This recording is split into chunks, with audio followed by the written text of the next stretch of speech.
It's Thursday, January 25th, and this is the 1909, the State News' weekly podcast featuring our reporters talking about the news. I'm your host, Alex Walters. This week, we'll first hear about an ongoing faculty union push that promises to restore professors' power in MSU's decision-making. Then, we'll hear about the university's plans for the upcoming one-year anniversary of the February 13th campus shooting. This is the first show of the new semester, and we are very excited to be back, and even more excited to be coming to you in video for the first time. So hello if you're watching, and also hello if you're listening. You just can't see the waving. And with that, let's start the show. All right. Well, Owen, thank you so much for coming back. It's always great to have you on the show. Yeah, thanks so much for having me, Alex. Yeah. So, Owen, you have been doing some great reporting the last couple of weeks about this big unionization push at MSU. Before we get into any of the things you found, can you explain a little bit, because with academic staff, I think it can be kind of confusing, that, tenure track, non-tenure track, adjunct, all that. When we talk about a tenure track faculty union, what exactly that means? Who is exactly trying to unionize? Yeah. So the key distinction to make here is that there's been a union for a while, an existing union of non-tenure track faculty. Yeah. And these are the people that, it's more teaching focus in the classroom with the students. That's not to say that tenure system faculty aren't also in the classroom, but perhaps not as much. So it's more research focused. They're writing, they're researching, things like that. I see. And so these professors, they've been pushing for this unionization thing, and I think as far back as November when I started pushing for it, and I try and explain just how big of a deal this seems like to people that follow MSU.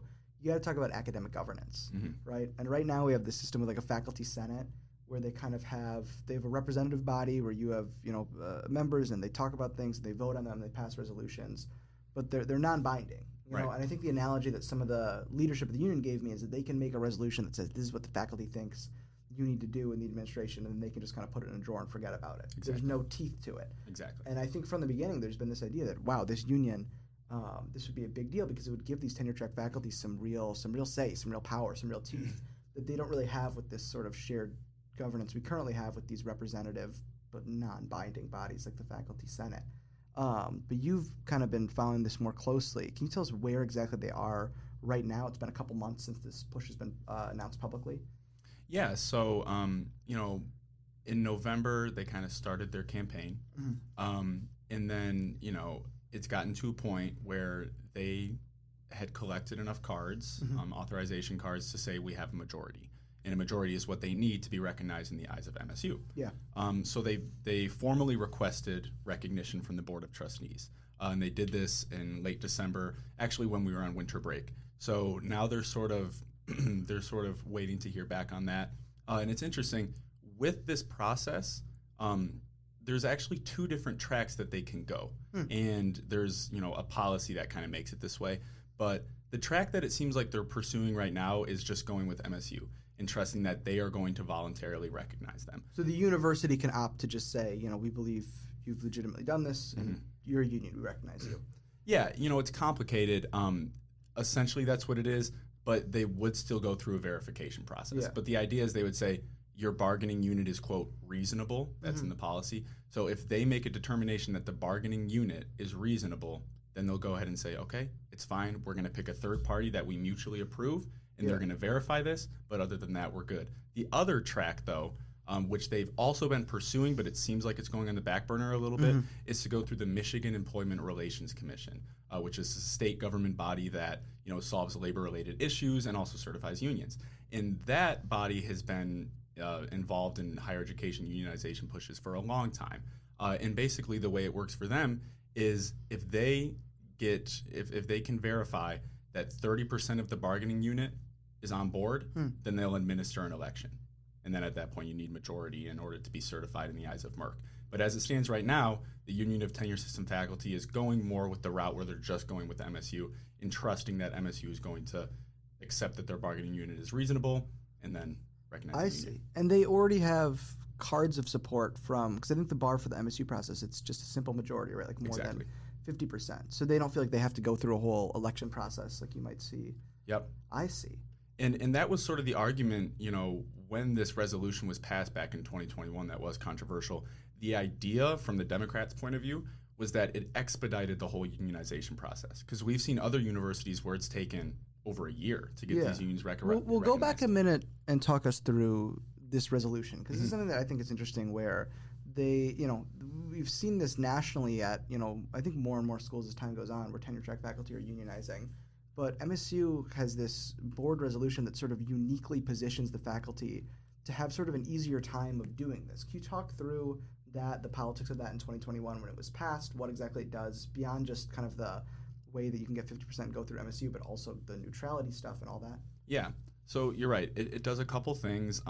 It was passed along party lines. At the time it was 5 Democrats who supported it, 3 Republicans who opposed it.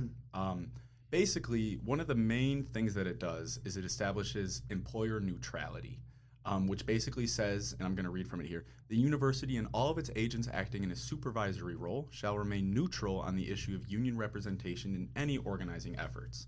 And it also says they shall not express an opinion, positive or negative, about such efforts. Yeah, so that's one of the key things it does. And then it also says that the university won't do anything to retaliate against any efforts. And it also, one key thing is it says that the university can only provide information to the union that is legally that is legally permissible. Okay, so it's kind of limited. They really can't say much. And then it also gives the university the ability to correct any inaccuracies that the union may publish, but they have to wait 2 days to do that.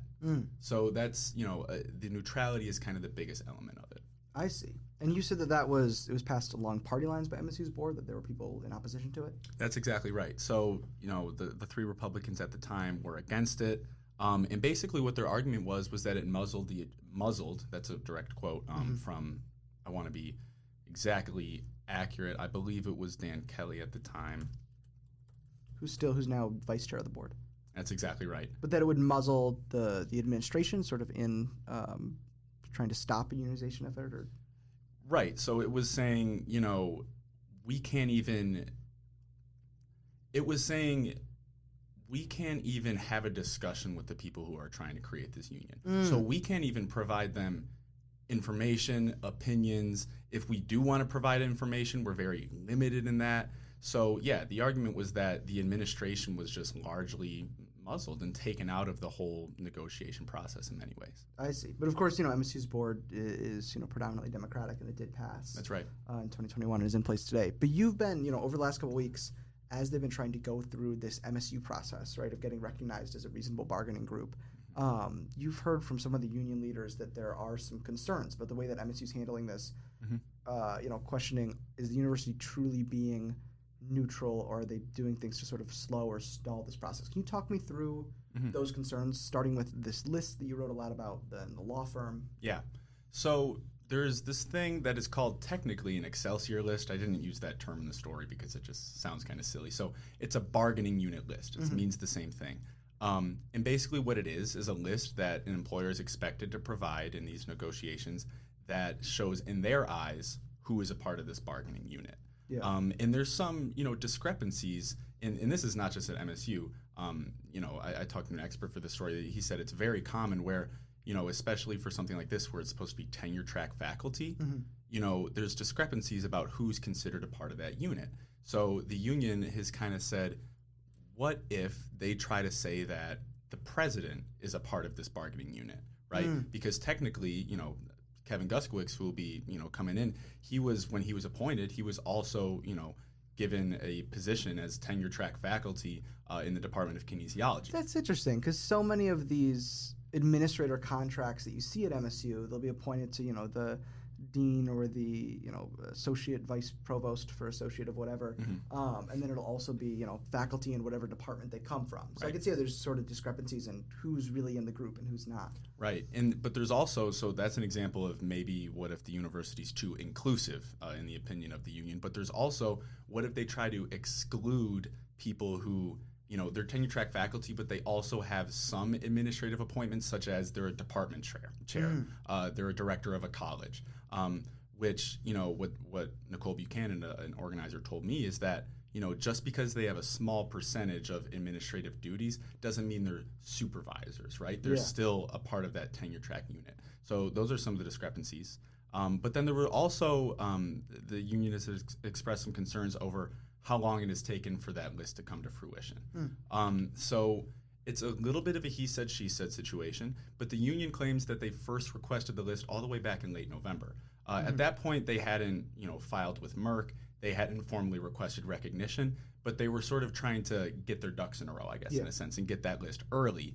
And union organizers have told me that, the attorneys representing the two parties were talking about it, but that at a certain point, MSU's attorneys stopped returning calls, and the list never came to be. But it's unclear if MSU was required to provide that list at that time, and it's also possible that given the neutrality agreement, it would have restricted them from providing the list at that time, especially given that there was an absence of a formal request for recognition at that time.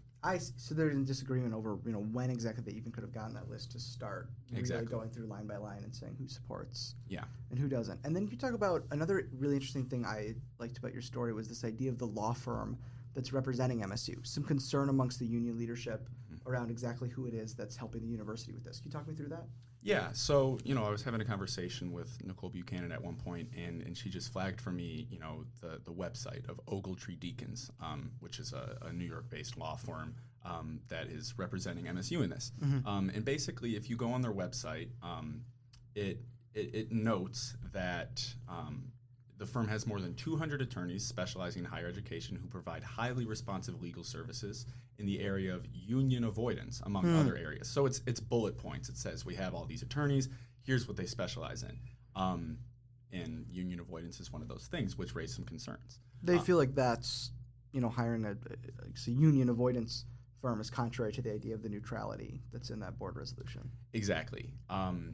And, University Communications, Emily Garana, spokesperson for MSU, told me that, MSU is completely confident in the firm that they selected and that, everything's going forward and it's okay. But yes, it did raise some concerns. And then also, specifically the profile of one of the attorneys representing MSU. He's got this extensive profile on the site.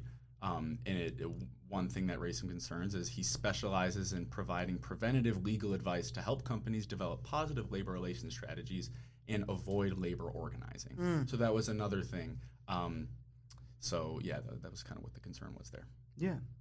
And what's the outlook now? They've gone through, I guess, about a month now trying to work with the university on this process. They feel as if the university maybe isn't 100% acting with this true, neutrality. But how do they feel now going forward about, getting this done? Yeah, so, I think they're optimistic. I know at least that Nicole Buchanan is optimistic. They are scheduled to meet with MSU's HR department actually on the 25th. And originally, there was a different meeting that was scheduled that was supposed to involve Merck. And that was, like I mentioned, there's sort of the two separate processes that they're pursuing. So now it looks like, based on this meeting, that they're more so pursuing this route with the university. So that meeting is scheduled for the 25th. Kathleen House, who's an organizer with Michigan Education Association, which is a statewide union, and UTSF is a local affiliate, she says she's hopeful that that's going to be a productive meeting where they go forward with the voluntary recognition process. And they're also hopeful. Nicole Buchanan told me that Trustee Dennis Deno met with the union, and to put it in her words, she said it was informal. It was him as an individual, not the full board of trustees, but he very much seems to be a supporter of our efforts and the good we're trying to do at the university. How does that coincide with sort of the neutrality that they agreed to? Yeah, so that's complicated. It's largely unclear. And like I said, the neutrality agreement does say that, no university agent acting in a supervisory role can express any opinion for or against the union. And according to them, he is expressing this opinion that's sort of for them. It also is unclear, how if the board necessarily approved this, and like she said, it's not really the whole board speaking. It's just kind of him as an individual. So it's largely unclear at this point how that kind of coincides with the neutrality. That's interesting. Well, all right. Well, this is, as we said, this is something that's set to really kind of reshape the discourse at MSU. This is going to be a powerful force. So thank you so much for doing, so much great reporting on it so that we can be kept up on all the details. Yeah. And thank you for coming on the show and talking about it. Yeah. Thanks for having me. Great to have you. Yeah. All right. Well, Emilio, thank you so much for coming back on the show. It's great to have you again. Of course. Thanks for having me. Yeah. So we are, we're nearing the 1-year anniversary of the February 13th shooting on MSU's campus. And, we've known for a little bit now that the university is going to have sort of something in store for that, but we haven't known exactly what. But we found out this week they made an announcement, right? Yeah, and you're right. For a long time, we didn't know the specific details. But on Friday, a campus-wide email got sent out by Teresa K. Woodruff, kind of explaining what that day is going to look like specifically. Yeah. And so can you give us sort of the biggest picture I took away was that it truly is going to be sort of a day of remembrance, I guess the intention, right? Classes will be canceled? Yeah, so I spoke with Emily Garant, and she said that all undergraduate classes would be canceled, and that includes other campuses besides the East Lansing one. Oh, really? There were some specific graduate classes that had requirements, and those may run on that day, but the vast majority of classes will not be running on February 13th. I see. And what does the university have planned as far as, I saw there's some sort of events, some spaces that are being created for students to really take advantage of sort of a day of reflection on this campus? Yeah, so the email outlined what were called reflective spaces, and my understanding is that there will be spaces with counseling support for students who are need that additional help on that day, and they'll be set up again around campus. I see. So there's spaces where students can just kind of come, reflect. There, you said counseling, talk through things. Yeah. And what about sort of structured events? Is there a vigil, some sort of speeches, that kind of thing, like we saw last February? Yeah, so there's a couple things planned out for that day. ASMSU, in collaboration with the Center for Community Engaged Learning, is planning on a day of service, and so that'll be kind of focused around MSU's campus in the East Lansing area. And that evening there will be a remembrance event by the Spartan statue running from 7:30 to 9:30. Yeah. And then what about, aside from just this day, you got some information last week about some of these more kind of permanent spaces for remembrance of this tragic event. There's a couple memorials, it looks like. Yeah, so there's two of them specifically. One was a memorial bench that was donated last April by ASMSU. Which is the student government. Yes. Yeah. And the idea for that is that they're going to be constructing what seems like a small plaza near Berkey Hall. And that'll feature the bench alongside some additional landscaping. That'll be hopefully finished before spring graduation. Yeah. And additionally, there has been thought of a February 13th permanent memorial planning committee that has kind of been formed from an amalgamation of students, faculty, and other community members. And this will be sort of a separate memorial, not the bench, but like a yes, larger, this more will be permanent. I see. A separate memorial, and they're still trying to figure out what that space is going to look like specifically. But they did announce that a survey would be coming out later in the winter to decide what to finally do with that. I see. So students and stuff can kind of give input on what they want to see from that memorial. Yeah, and using that input, they'll figure out what artist proposal to then send out to figure out what eventually to do. I see. All right. Well, thank you so much for coming on the show and talking us through this. Yeah, it's always great to have you. Of course. Thanks for having me. That's all for now, but we'll be back next week with fresh reporting from the great minds here at the State News. Until then, the stories we discussed and plenty more are available at statenews.com. Thank you to our incredible podcast director, Anthony Brinson, my guests, Owen and Emilio, and most of all, thank you for listening. For the 1909, I'm Alex Walters.